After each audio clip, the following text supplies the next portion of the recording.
What's going on, everybody? Welcome back to the channel. My name's Jeremy. You guys are watching Morphs. This week's video, we're going to go over Herpstat thermostats. I currently run Herpstat 2s and Herpstat 1s. I'm going to take you guys kind of like a rundown through those. In case you guys were wondering about purchasing one, I do highly recommend them. But I'll go through, show you some of the features, kind of explain some of the stuff, and give you my full opinion on them.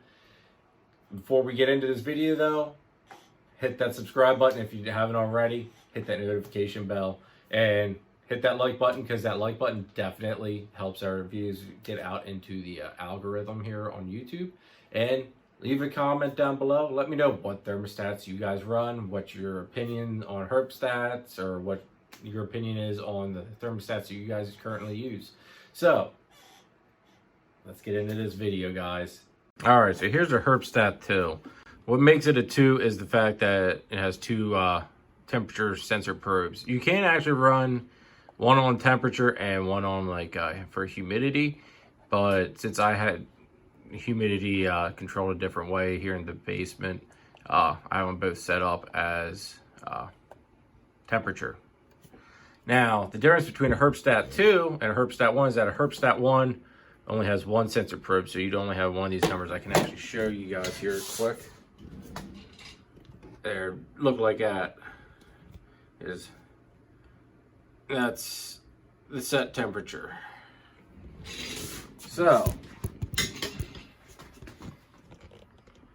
back into focus here. Now, I love these thermostats. These things are awesome. Super simple to function.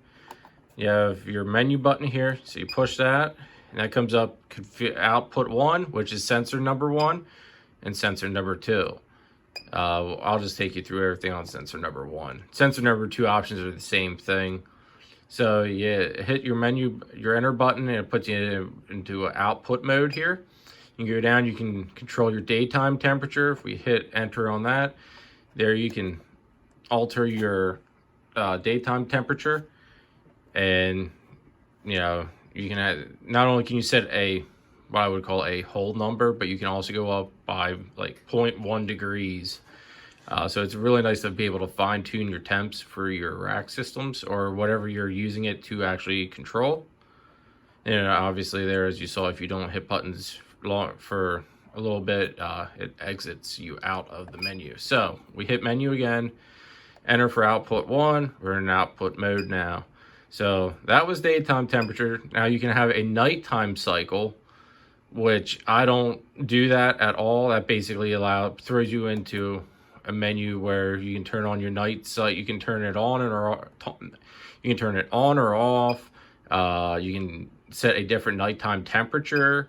You can set a start time, an end time. I mean, you can do an awful lot with these thermostats. They're absolutely fantastic in the options that you have.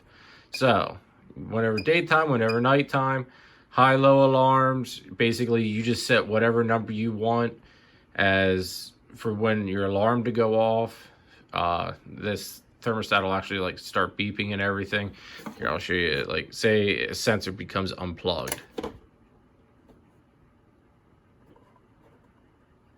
I'll let it.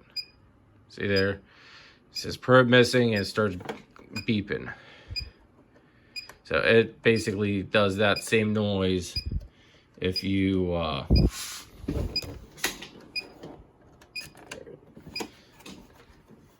it'll do that same noise for your alarm system as well. It'll just do that annoying little chirp. So anyway, all right, go back into the menu here. Oop. High-low alarm, so you hit enter on that. You can turn it on or off. You can set your high temperature. You can set your low temperature for when you want this alarm to go off. Or you don't even have to set the alarm if you don't want to. I do have one set just so that way, it is loud enough that if I come down to the basement, I will hear that little chirp and I'll know that something's going on. So I'll know to check it out. And then you can hit the thing to where if it's on for, I guess it would be like 30 minutes, it'll mute. I have it turned off so that way it just keeps doing that chirp. and then back. And sensor adjustment, I really haven't messed around with that. I don't know exactly what that does. So you'd have to look at the owner's manual on that one, because I don't remember what the manual had said that it is they're technically for. My guess would be is to fine tune your sensors. That way it's like technically calibrated. Yep. All right. Oop. And then you have your max power, so that way like when it does kick on, you know, are you gonna run it at 25%, 50%, 100%, that type of deal? I have mine set at 100. It also has a basking feature. Like if you would have this hook set up to say like a basking light of sorts, or like a basking area, you can turn that on as well. And back. And it's got all sorts. I mean, this thing's just loaded. And there we go. That's really all there is to it. I do set my temperatures a slightly higher than what I really want them to be. Like I think it's right around 93.5, I think is what I run my thermostats at for in the snake room. It allows me to keep the hot spots where I want them temperature wise, for on every level of the rack so far. Now I do have, like I said, you don't need to have one probe per level. I have right now I have one probe on the very bottom level.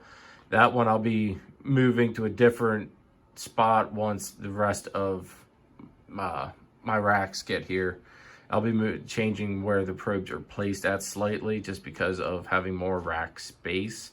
So I'll have to distribute them a little bit differently to make up for, what do I want to say here?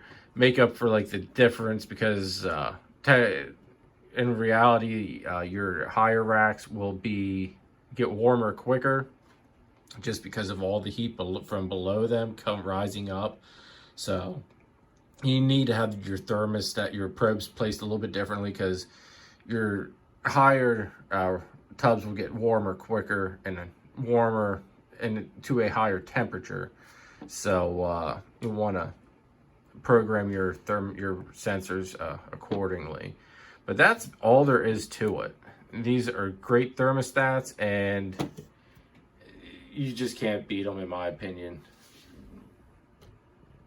All right, everybody. Well, that is my opinion on the Herpstat thermostats. To me, you just can't get any better than those. They're top of the line. I love them. I haven't had any problems with them.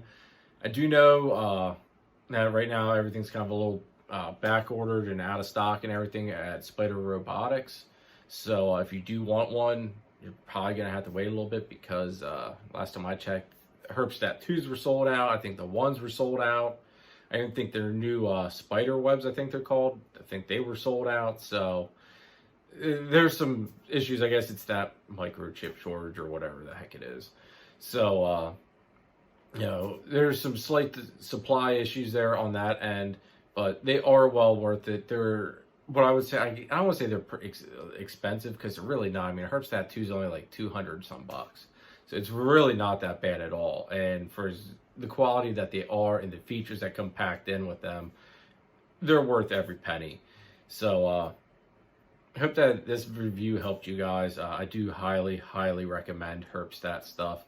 So if you don't already have one, or if you're questioning or thinking about what thermostat to get, grab a Herpstat, everybody, because you're not going to regret it. So that's going to be it for this video. If you haven't already, like, share, hit that subscribe button, hit that notification bell, leave a comment down below. What thermostats do you guys use? What do you guys think about these Herpstats? And also, let me know if you guys have any suggestions for more content. I've actually started to blow through my list here pretty good. I do have a lot for that breeding series that I've started. I do have a lot on that list.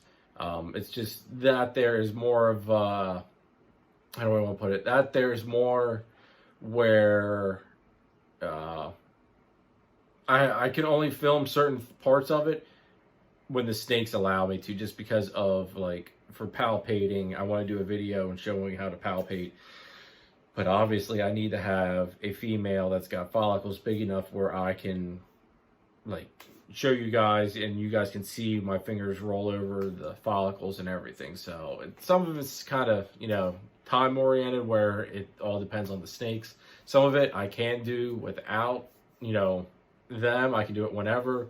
I do have planned to go over like building your own incubator. Granted, mine's already built, so I don't really have a step-by-step showing you how to do it, but I will tell you guys how to do it. It's super simple, and you know, I got mine back there that I'll just kind of go over everything, and you'll have to use your imagination a little bit, as I'll have to use mine a little bit and go through and try to remember how I exactly did it all. It was super simple though. I also figured go over everything about how to build an egg box for your incubation periods and all that stuff. So I have a lot of stuff sitting there ready to go. It's just a matter of filming it, and some of the other stuff it's just a matter of waiting for the snakes to get to that stage. So thanks for all the support, everybody. Thanks for watching, and catch you next time. Take it easy.